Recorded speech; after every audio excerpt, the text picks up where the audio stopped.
Hi, hi, it's Glenn McKnight again. We're doing a series of interviews with individuals who have organized schools of internet governance, and I have Caleb this morning.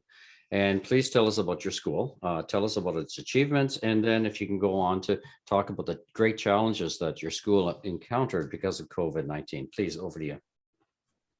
Okay, thank you very much, and thank you for having me, Glenn. My name is Caleb Ogundele, and I'm the president of the Internet Society Nigerian chapter, and I also coordinate the Nigerian School on Internet Governance with other multi-stakeholders participating actively and equally, contributing to both the curriculum as well as the general logistics and operation of the school. Basic history of what the school is all about and how it started. So we had our first school in 2019. This came up as part of the pre-IGF initiative for our country, Nigeria. And this was also co-organized with other stakeholders, such as the Nigerian Internet Registration Association, the Nigerian Communications Commission, Nigerian Nigerian ICT Development Agency, which is NITDA. Among all, there were other supporters for this, multi-stakeholders who supported this initiative, as well as the Paradigm Initiative, before I forget that. So that's basically the quick history of what the school was about and those who were participants and who supported the school. We also had about 70 fellows who participated in the school, and we had over 1,000 applications, and we had lots of evaluators who evaluated the applications, and then we were able to scale it down to about 70 fellows. That summarizes also the numbers of summarizes the number of fellows that we have. Additionally, some of the challenges that we did face in our first year was basically trying to understand how we will incorporate the regional curriculum done by PRIDA, as well as incorporate it with some of the local issues that we have that we would like to pursue, that we want some of our fellows to have great understanding of. Those are some of the first issues we tried to sort out. Basically, those challenges we overcome. The next thing that we also did try to work on was trying to get funding. For every school that you see out there, where fellows will have to come free of charge, and there is no money involved, that none of the fellows have to pay for both their flight, or they have to pay for their hotel. It involves some people making commitments to be part of that. And so this is where some of our partners and other stakeholders came in, and they were able to help with the funding aspects of that. So on that note, I'd like to thank some of our sponsors. So Glenn, any questions? Yeah, so I see the origin in 2019. You also did a school in 20 as well, or did COVID impact you guys? Yes, the COVID-19 impacted us very well in 2020. So as a result of that, we were unable to hold the school in 2020.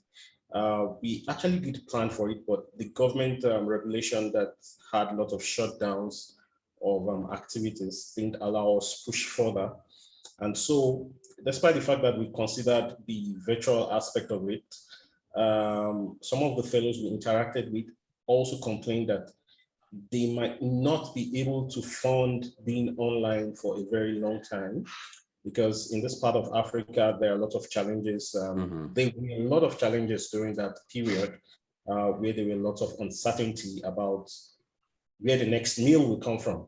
So we all had to put some of these things on hold, and then said, hey, we can bring this back up in 2021 as long as we're able to get funding from some of our partners and other stakeholders within the internet governance space. On that note, any other question?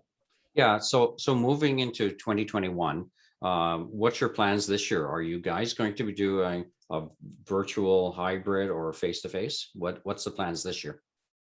So we learned quite a number of lessons during the 2020 period where we actually saw that the internet played an important role. And some of the pitch that we are making to some of our partners and stakeholders is to say that, hey, we have over 1,000 applications. Wow. And we don't want some of these people to just go away like that.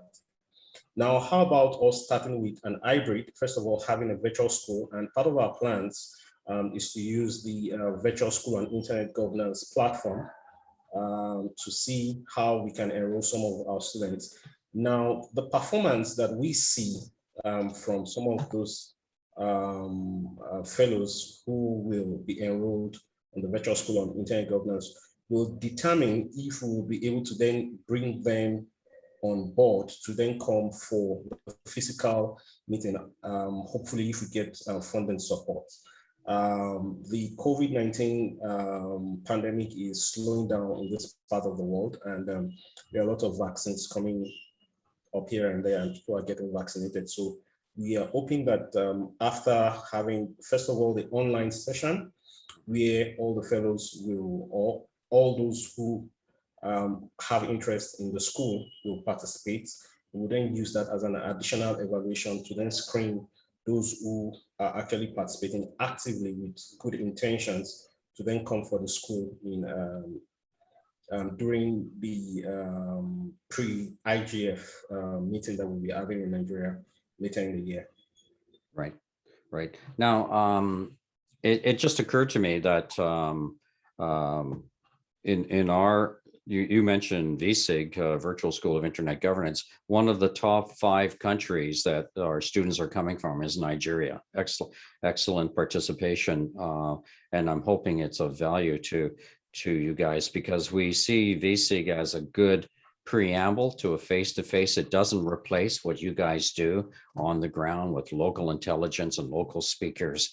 And the value of a school is to get together and learn from each other. Now, some of the schools, Caleb, they have some issues with using a national name, such as in the case of Nigeria. So in some countries, like in the case of myself, if I tried to use the word Canada, I would have issues with the government. Second thing is some locations have a problem using the word school because of the issue of schools are associated with accredited institutions. So did you have any issues using the word Nigeria, or even use the word school in your delivery of your institution? No, actually, we never had any issues such as that. And one of the things that really did help us not getting to have an issue with that is to work with stakeholders. Woman is an island, like they say. If you want to go far, you go with people. And so in a multi-stakeholder environment, if you want to go far and achieve a lot, you have to go with people. So we are very grateful to our stakeholders, to those in government, in civil society, as well as internet society as well, which I'm part of, which made it possible. So we were able to go under the umbrella of the Nigerian Internet Governance Forum, which was a pre-established body, which is also incorporated in Nigeria. So having to incorporate the Nigerian Internet Governance Forum in Nigeria, that didn't also give us any issue at all. We need to also register our website, sig.ng, and we didn't have any issues with basically using the word school or Nigeria as an identity issue, having that as an identity issue with the school. And did you have anyone you would like to shout out to that have been really great leaders in the development of the school and giving it its vision and its focus? Yes, I'd like to. I think I probably have a very long list of shout outs.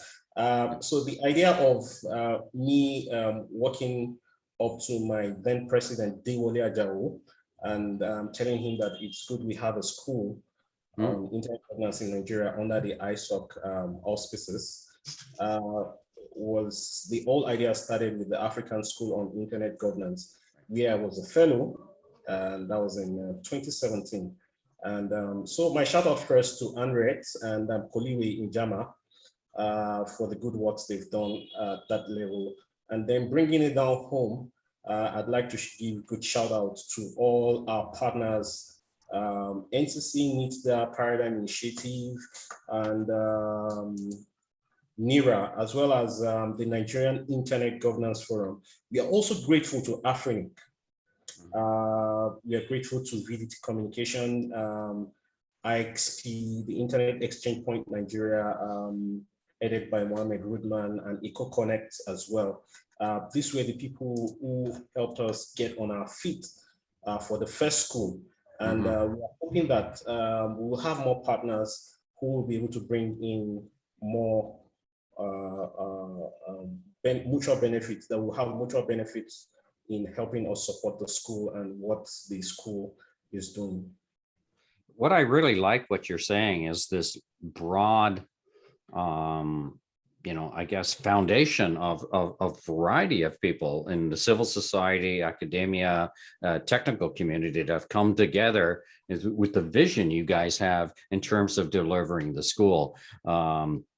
So I guess moving forward, this year and next year, is there any special projects that you guys are looking at, or underserved communities that you want to focus on? What or a particular theme that you may want to do moving forward? I know in the case of Olga's case of Southern School, they've produced a book, for example, and that's a huge task. I'm not suggesting it, but that's an idea. Or here's an idea. Have you had any relationship with a local university for accreditation, possibly? So I'm just throwing some ideas out at you guys, just to see if any of these you've been exploring.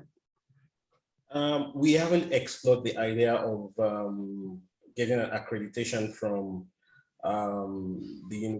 any university, as we actually do not see that as something that we should push. However, one of the things we would like to push post the school is perhaps to see how we can write to a couple of departments to see if they can incorporate internet governance curriculum into some of the school activities. You asked one other question about projects that we intend to do. One of the projects we did last year, or rather 2 years ago in 2019 at the inaugural school, was to come up with policy briefs. So all the fellows were broken down into different cohorts, and they were asked to write different policy briefs as a group to see, to solve some of the issues that we have related to internet governance issues in Nigeria. And some of those issues that we are written about, which include issues and flaws within our privacy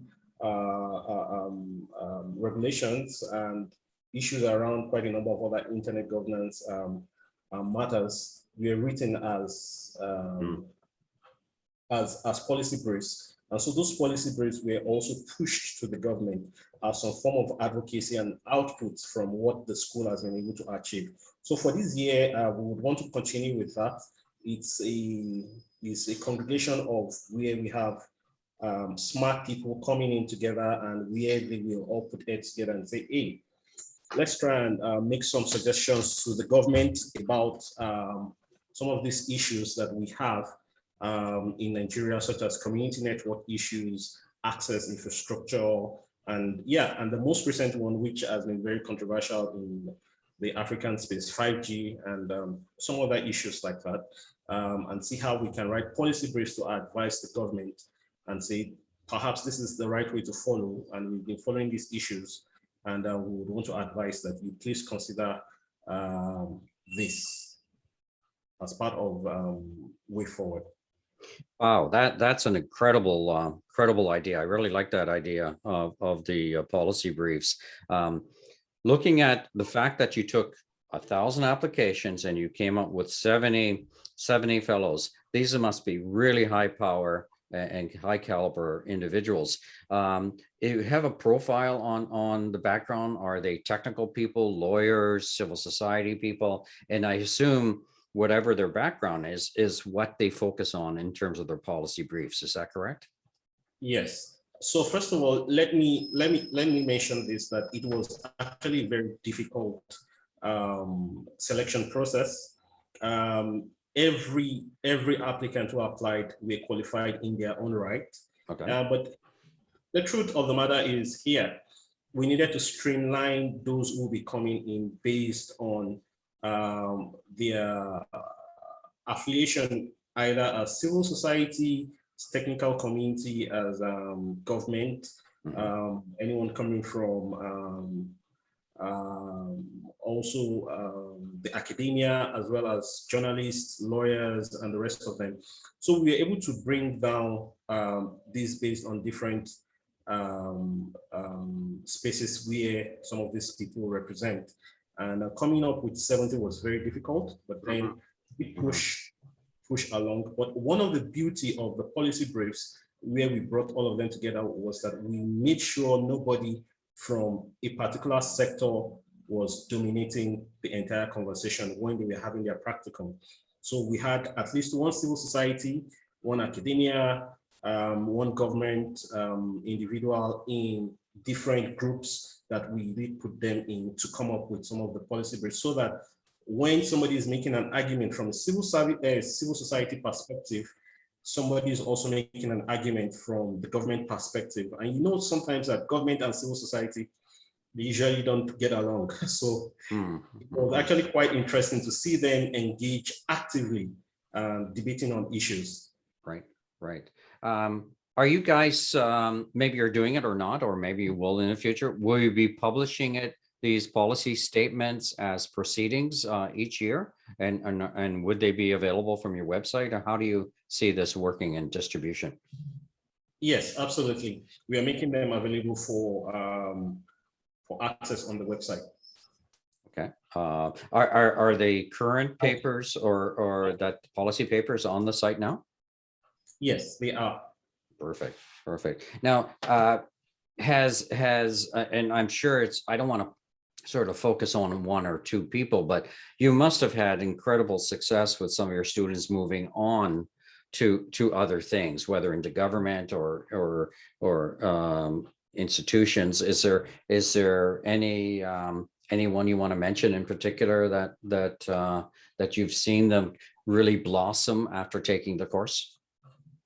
Yes, I'd like to specifically mention that I would not like to mention names. The reason why is, one, I don't have the authorization of such individuals to put their names out there, but I'd like to give special credit at least to some of the former fellows from the school who have aspired for leadership at the level of internet governance. Even in the current leadership of ISOC team, which I'm presiding on right now. Right.